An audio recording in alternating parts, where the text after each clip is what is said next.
झालं की फक्त 3% लोक अशी आहेत जे 3% लोक अशी आहेत जे राजकारणात आहेत, त्यांच्यावरच फक्त ईडीच्या कारवाया झाल्या आहेत.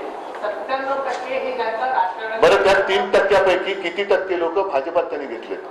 नाही, पण असंही म्हटलं की भ्रष्टाचार त्या 3% 100%, एखाद दुसरा म्हणजे अगदी पॉईंट काही टक्का जो मतासारखा हिमतवाला लढतोय तो शिवसेनेत आहे.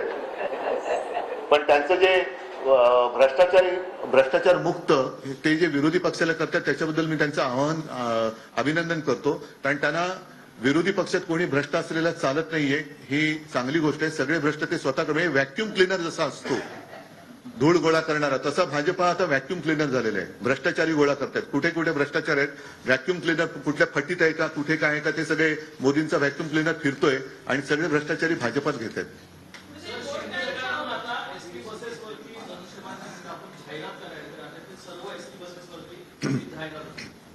मग काय, त्या सगळ्या चोरांना थोडस मिरवायचं, मिरवू दे ना, चोरच आहेत ते. त्यांनी माझं धनुष्यबाण चोरलेलं आहे, नाव चोरलंय, वडिलांचा फोटो चोरतात, कारण त्यांचं कर्तृत्व नाहीये, त्यांच्याकडे कर्तृत्व नाहीये, कर्तृत्वहीन, कर्तृत्व शून्य माणसं आहेत. त्याच्यामुळे चोरीच्या मालावरती ते श्रीमंती दाखवतात, पण चोर असतो.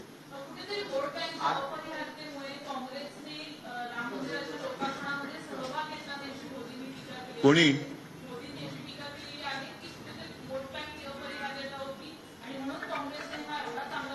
जाऊ द्या, राम मंदिर निर्माणामध्ये अगदी बाबरी पासून मोदींनी तरी काय सहभाग घेतलाय, त्याच्यामुळे त्या इतिहासात जाऊ नका. उद्या काय करायचं ते बोला.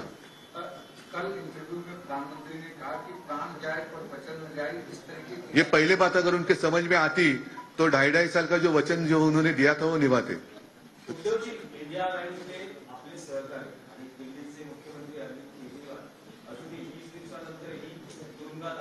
सर्वोच्च न्यायालय त्यांना दिलासा देण्यास तयार नाही. अशा वेळेस इंडिया बँकेच्या नेत्यांची काय भूमिका? एक रॅली तर झाली पण त्यापुढे काय? कारण बघा, आता शेवटी असं आहे की न्यायालयाचा एक आसरा असतो. न्यायालय ही एक शेवटी अशी शक्ती आहे. आणि आता कालच 21 न्यायमूर्तींनी सांगितलंय की दबावाला बळी पडू नका. तो कदाचित हाच दबाव असेल की या दबावाला बळी न पडता जे काय सत्य आहे ते सत्य निर्भीडपणाने स्वीकारून सत्यमेव जयते ह्या त्या वाक्याला मला खात्री आहे की न्यायदेवता नक्की जागेल. आणि आज नाही तर उद्या म्हणजे फार उद्या नाही, हा न्याय मिळेल. नाहीतर 2 महिन्यानंतर आमचं सरकार आल्यानंतर खरं खोटं काय असेल ते होईल.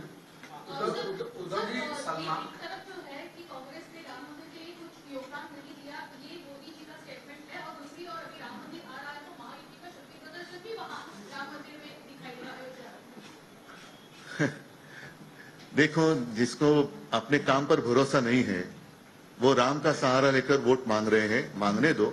लेकिन मैं मानता हूं प्रभु श्री राम एक शक्ति ऐसी है कि जो न्याय देगी, न्याय अन्याय वो करेगी. प्रभु श्री राम एक शक्ति है, जरूर है, और उनके नाम का भरोसा देकर जो वोट मांग रहे हैं बिना काम के, उनको वो सबक सिखाएंगे.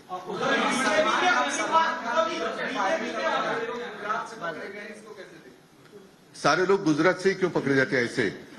इसमें गुजरात की बदनामी हो रही है. मैं गुजरात को कोई दोष नहीं दे रहा हूं, लेकिन हमारे गद्दार भी गुजरात भाग गए थे, ये भी गोलीबारी करके गुजरात भाग गए. तो ये क्या मामला है?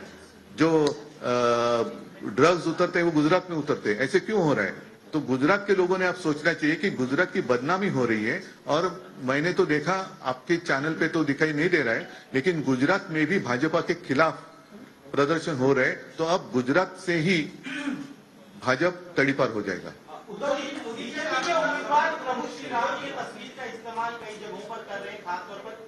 क्योंकि अब उनके समझ में बात आई है कि मोदी जी का नाम नहीं चल रहा है. चला, धन्यवाद सगळ्यांना. जय हिंद, जय महाराष्ट्र.